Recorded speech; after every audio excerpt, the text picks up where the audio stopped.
नाश्ते में गांव की आलू पराठा, शहरी बहू का ब्रेड पिज्जा। नाश्ते की टेबल पर बैठा पूरा परिवार चाय के साथ आलू के पराठे खा रहा है और प्रियंका किचन से आलू के पराठे लाई है। मम्मी जी, पापा जी, और पराठे लीजिए ना। हाँ हाँ बहू, लूंगा ही। वाह बहू, कितने स्वादिष्ट पराठे बनाए हैं तूने। क्या मम्मी, आप क्या भाभी के हाथ के पराठे की तारीफ करती रहती हो? और भाभी, आप आज फिर अपने नाश्ते में ये हैवी पराठे बना दिए। हाँ भाभी, आपकी शादी के 4 से 5 महीने हो चुके हैं, लेकिन आज तक आपने हमें नाश्ते में पराठे के सिवा कुछ और खिलाया ही नहीं। अरे अनीता, तुम कह तो सही रही हो। प्रियंका, कभी कुछ और भी बना लिया करो। चेतन जी, मैं गांव से हूँ और हमारे गांव में रोज सुबह नाश्ते में सब गर्मा गर्म पराठे ही खाते, इसीलिए मेरी भी आदत है सुबह के नाश्ते में पराठा खाने की। भाभी, आई कैन अंडरस्टैंड कि आप गांव से हो, पर भाभी पराठे के सिवा कुछ और भी तो बनाया करो। कल भी हमने पराठे ही खाए थे। अरे तो कल मैंने पालक के पराठे बनाए थे और आज मैंने आलू के पराठे बनाए, ताकि आप सबको पराठों का अलग अलग स्वाद नाश्ते में मिलता रहे। स्वाद का तो पता नहीं भाभी, पर ये रोज रोज नाश्ते में पराठे खाकर मोटापा जरूर मिल जाएगा। अरे चुप करो, मेरी गांव की बहू ने इतने स्वादिष्ट गरम गरम पराठे बनाए हैं और तुम लोगों की तब से बहू के पराठे में कोई न कोई नुक्स निकालते जा रहे हो। चुपचाप से खा लो और अपने अपने काम पर निकल जाओ। अब अपनी माँ की फटकार सुनकर सभी लोग प्रियंका के हाथ के पराठे खत्म करते हैं और उसके बाद रमेश और अनीता अपने कॉलेज चले जाते हैं और चेतन काम पर चला जाता है, जिसके बाद प्रियंका घर के दूसरे कामों को निपटाने लगती है। शाम को प्रियंका अपने सास ससुर को चाय बनाकर लिविंग हॉल में देने आती है। गंगा और रामदेव जैसे ही चाय की पहली चुस्की लेते हैं कि तभी दरवाजे की डोर बेल बजती है। अरे इस वक्त कौन आ गया हमारे दरवाजे पर? चाय पीना भी दुश्वार हो गया। अरे माँ जी, आप बैठिए, मैं देख कर आती हूँ। प्रियंका दरवाजा खोलती है। दरवाजे पर चेतन के चाचा चाची के बच्चे अंकित और कोमल होते हैं। अरे माँ जी, अंकित और कोमल आए हैं। अब प्रियंका अंकित और कोमल को लेकर लिविंग हॉल में आती है। अंकित कोमल रामदेव और गंगा के पैर छूकर आशीर्वाद लेते हैं। अरे तुम दोनों खुश रहो खुश रहो। वैसे अचानक यहाँ कैसे आना हुआ? वो बड़ी मम्मी, हम दोनों की नौकरी यहीं लग गई है और यहाँ से हमारा खुद का घर काफी दूर पड़ता है, तो हमने सोचा कि हम यहाँ ही रहकर नौकरी कर लें। अरे ये तो बहुत अच्छा सोचा तुम दोनों ने। अगले दिन सुबह प्रियंका रसोई में मूली के पराठे बना रही होती है। चलो, नाश्ते में पराठा बनकर तैयार हो गया, अब खाने की टेबल पर परोस देती हूँ। अब प्रियंका गर्मा गर्म मूली के पराठे डाइनिंग टेबल पर परोसती है। अरे भाभी, ये सुबह सुबह नाश्ते में आपने पराठे क्यों बना दिए? कुछ हल्का बना लेती, जैसे पोहा, उपमा। हाँ, अब इतना हैवी नाश्ता करके हम ऑफिस में काम कैसे करेंगे? इसे खाकर तो हमें सिर्फ नींद आएगी। तुम्हारा तो ये पहला दिन है। सोचो, हम तो ये हैवी पराठे सुबह के नाश्ते में कई महीनों से खाते आ रहे हैं। वैसे भाभी, आज आपने ये किस चीज के पराठे बनाए नाश्ते में? नंद जी, आज मैंने मूली के पराठे बनाए। आप कह रही थी ना कि आपको हैवी हैवी महसूस हो रहा है, इसलिए मैंने मूली के पराठे बनाए। अब नाश्ते में आप मूली के पराठे खाएंगे तो पेट में बनी गैस झटपट खत्म हो जाएगी। प्रियंका, मूली के पराठे कौन खाता है? आलू गोभी मेथी तक तो ठीक था, पर तुम तो जो भी सब्जी देखती हो उसके पराठे ही बना देती हो। अरे इतना भी बुरा नहीं बनाए पराठा, खा ले, पेट का हाजमा ठीक रहेगा। सब मुंह बनाकर खा ही लेते हैं। अब ऐसे ही कुछ दिन गुजरते हैं और एक दिन गंगा लिविंग हॉल में बैठे अपने पति से अपने छोटे बेटे रमेश की शादी की बात करती है। हाँ गंगा, तुम ठीक कह रही हो, रमेश की उम्र अब शादी की हो गई है। इतने में वहां पर अंकित, रमेश, चेतन, कोमल, अनीता आकर खड़े हो जाते हैं। अच्छा, तो छोटे भैया की शादी की बात चल रही है? मेरी शादी का मुझे ही नहीं पता। अरे अभी हम लड़की ढूंढ रहे हैं, अगर लड़की मिल जाती है तो हम तुम्हें बताते ही। अच्छा, वो आपको लड़की नहीं मिली, अब हम आपको बताते हैं कि छोटे भैया के लिए कैसी लड़की चाहिए। ठीक है, बताओ। देखिए माँ, आपने बड़े भैया की शादी गांव की लड़की से तो करवा दी, जो हमारे टाइप की बिल्कुल नहीं है, ना ही हमारे टाइप का खाना बनाती है। इसीलिए अब आप हमारे लिए शहर की भाभी लेकर आइए, जो हमारे खाने पीने को अच्छे तरीके से समझें। हाँ बड़ी मम्मी, अनीता ठीक कहती है। ठीक है, अब जब तुम लोगों की यही राय है तो मैं पंडित जी से कहूंगी कि मेरे छोटे बेटे के लिए शहरी लड़की ही बताएं। अब अगले ही दिन पंडित एक शहरी लड़की का रिश्ता लेकर गंगा के घर पहुंचता है। देखिए गंगा जी, जैसा कि आपने कहा था कि आपको शहरी लड़की का रिश्ता चाहिए, इसलिए मैं वैसी ही लड़की का रिश्ता लेकर आया हूँ। बस थोड़ी सी दिक्कत है, लड़की काम करती है और काम करना भी उसकी मजबूरी है, क्योंकि उसके परिवार में उसके पिता नहीं है भाई भी छोटा है, इसलिए भाई को पढ़ाने लिखाने और माँ का खर्चा वो अकेले ही उठाती है। कोई बात नहीं, लड़की काम काजी है तो अच्छा ही है। और जब उस लड़की ने अपने पियर को इतने अच्छे से संभाल रखा है तो ससुराल भी अच्छे से ही संभालेगी। अति उत्तम, काफी स्पष्ट विचार हैं। अब अगले दिन रामदेव गंगा लड़की वालों के घर जाते हैं और लड़की देखते हैं। जी, आप लोगों को मेरी बेटी पसंद तो आई ना? हाँ हाँ हाँ बिल्कुल, बहुत काबिल है आपकी बेटी, जो इतनी सारी जिम्मेदारियों को अकेले ही संभाल लेती है। मुझे तो आपकी बेटी बहुत पसंद है। अब तो बस आप लोग मुहूर्त निकलवाइए, बाकी बातें होती रहेंगी।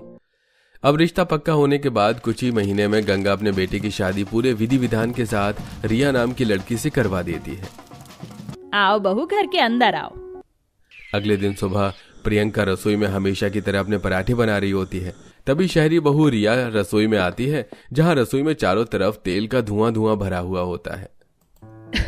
ओ माय गॉड, जेठानी जी आप ये क्या कर रही हैं? किचन में कितना धुआं भरा हुआ है। एटलीस्ट एग्जॉस्ट फैन या ये विंडो तो खोल लीजिए। और आप ये सुबह सुबह इतने हैवी आलू पराठे क्यों बना रही हैं? वैसे भी आज तो मेरी पहली रसोई है, खाना तो मुझे बनाना है। अरे देवरानी जी, मैं आपको कहाँ मना कर रही हूँ, आप बना लीजिए अपनी पहली रसोई का खाना। मेरे पराठे बन गए, मुझे सुबह के नाश्ते में पराठे ही खाने पसंद हैं। ठीक है, फिर भी अब मैं नाश्ते में कुछ हल्का बना लेती हूँ, लाइक ब्रेड पिज्जा, क्योंकि नाश्ता हल्का ही ठीक होता है। दूसरी तरफ डाइनिंग टेबल पर बैठा परिवार। आज तो शहरी भाभी के हाथ का नाश्ता मिलेगा। हाँ, मैं भी अपनी वाइफ के ब्रेकफास्ट का इंतजार कर रहा हूँ। वैसे खुशबू तो अच्छी आ रही है रसोई में। दूसरी तरफ रिया ब्रेड के स्लाइस पर टोमेटो, कैप्सिकम, अनियन, कॉर्न, चीज, बटर जैसी चीजों को डालकर माइक्रोवेव में रखकर ब्रेड पिज्जा बना रही होती है। कुछ देर बाद 8 से 10 ब्रेड पिज्जा बनकर तैयार हो जाते हैं और फिर अपनी जेठानी के साथ रिया भी डाइनिंग टेबल पर सबके लिए ब्रेड पिज्जा सर्व करती है। ब्रेड पिज्जा की खुशबू जैसे घर के सदस्यों के नाक में जाती है तो हो क्या खुशबू आ रही है। अरे बहू, ये क्या बनाया है? खुशबू तो बहुत अच्छी आ रही है, पर समझ नहीं आ रहा है कि ये है क्या। पापा जी, मैंने ये ब्रेड पिज्जा बनाया है नाश्ते में, खाकर देखिए ना पापा जी, ये ज्यादा हैवी नहीं है। अच्छा, अगर ऐसा है तो फिर ये एक ब्रेड पिज्जा मेरे भी प्लेट में रख दो। देख रही हो बड़ी भाभी, इसे कहते हैं नाश्ता, जो टेस्टी भी है और हेल्दी भी। सभी लोग ब्रेड पिज्जा खाना शुरू करते हैं। अंकित एक बाइट लेकर कहता है, सच में भाभी, आपने तो नाश्ते में ये ब्रेड पिज्जा बहुत स्वादिष्ट बनाया है। मुझे तो इसका स्वाद कुछ समझ नहीं आ रहा। बड़ी बहू, तू तो मुझे अपने हाथ के पराठे ही खिला दे। जी माँ जी, ये लीजिए। अब कुछ लोग पराठे तो कुछ लोग ब्रेड पिज्जा खा रहे होते हैं। तभी रिया कहती है, वो माँ जी, मुझे कुछ कहना था। हाँ बहू बोलो। माँ जी, आज तो मेरी छुट्टी थी ऑफिस की, पर कल से मुझे ऑफिस ज्वाइन करना है। क्या ऑफिस? आप काम करेंगी तो मेरे साथ घर पर कौन रहेगा? फिर घर में भी इतने काम होते हैं। जेठानी जी, आप चिंता मत कीजिए, मैं सुबह का सारा काम निपटा दूंगी, आप बाकी टाइम का देख लीजिएगा। ठीक है। इसी तरह अगले दिन सुबह रिया के कमरे का अलार्म बजता है। अरे रिया उठो, देखो तुम्हारा अलार्म कब से बज रहा है। हाँ, उठ गई बस। रिया नहा धोकर रसोई में आती है, जहां प्रियंका अपने गर्मा गर्म पराठों को रोटी केस में रख रही होती है। रिया कहती है, जेठानी जी आपने पराठे क्यों बनाए? मैं सुबह का नाश्ता बना तो रही थी। तब प्रियंका, अरे ये सब तो बस मैंने अपने लिए बनाए थे, तुम जानती हो ना मुझे पराठे बहुत पसंद है। ठीक है, वैसे मुझे भी बहुत लेट हो गया, एक काम करती हूँ, आज भी मैं नाश्ते में ब्रेड पिज्जा ही बना देती हूँ। अब रिया फटाफट ब्रेड के स्लाइस पर टोमेटो, कैप्सिकम, अनियन, कॉर्न, चीज, बटर जैसी चीजों को डालकर माइक्रोवेव में रखकर ब्रेड पिज्जा बना आती है और डाइनिंग टेबल पर सर्व करती है। अरे वाह रिया, आज फिर तुमने नाश्ते में ब्रेड पिज्जा बनाया है। सो यम्मी भाभी। चलो बहू, अब हमें भी अपने हाथ के पराठे और ब्रेड पिज्जा खिला दो। जी पापा जी। अब सभी नाश्ता करवा के रिया ऑफिस चली जाती है। वहीं प्रियंका गंदे कपड़ों को धोने में लग जाती है। कुछ देर बाद प्रियंका को सब्जी वाले की आवाज आती है। प्रियंका बालकनी में आकर घर के बाहर झांकती है। अरे इस पर तो ताजी ताजी सब्जियां मिल रही हैं, जाकर खरीद लेती हूँ। पराठे बनाने के लिए सब्जियां वैसे भी खत्म हो गई हैं। अब प्रियंका पैसे लेकर घर के बाहर आती है और आलू, पालक, मटर, गोभी खरीदती है। कितने रुपए हुए भैया? जी पूरे 300 रुपए हो गए हैं। ठीक है, ये लीजिए।